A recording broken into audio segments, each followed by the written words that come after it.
Thomas the Tank Engine wouldn't stop being a nuisance. Night after night, he kept the other engines awake. "I'm tired of pushing coaches. I want to see the world." The other engines didn't take much notice, for Thomas was a little engine with a long tongue.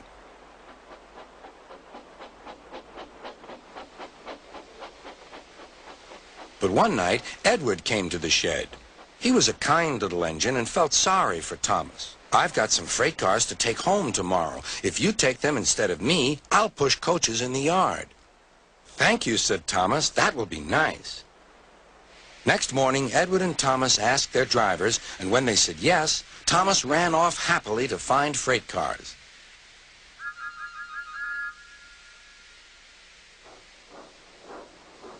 Now, the freight cars are silly and noisy. They talk a lot and don't attend to what they are doing.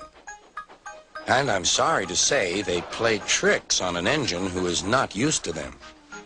Edward knew all about the freight cars. He warned Thomas to be careful, but Thomas was too excited to listen.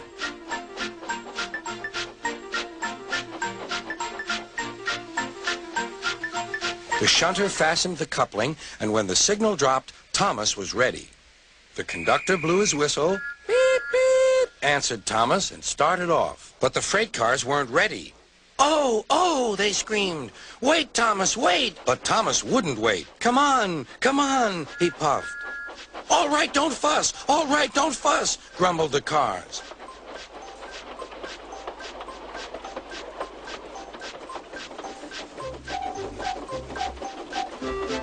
Thomas began going faster and faster. "Whoosh!" he whistled as he rushed through Henry's tunnel.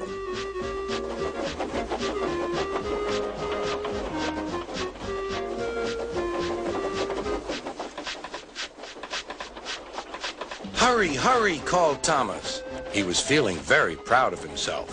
But the cars grew crosser and crosser.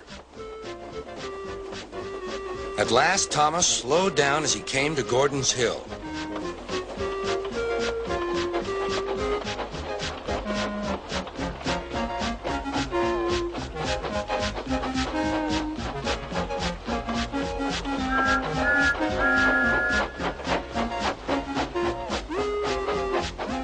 "Steady now, steady," warned the driver as they reached the top. He began to put on the brakes. We're stopping," called Thomas. "No, no, no," answered the cars, bumping into each other. Go on." Before the driver could stop them, they had pushed Thomas down the hill and were rattling and laughing behind him. Poor Thomas tried hard to stop them from making him go too fast. Stop pushing, he hissed. But the cars took no notice. Go on, they giggled in their silly way. "There's the station. Oh dear, what shall I do?" cried Thomas. They rattled straight through and swerved into the goods yard. Thomas shut his eyes. "I must stop." When he opened his eyes, he saw he had stopped just in front of the buffers. There, watching him, was Sir Topham Hatt.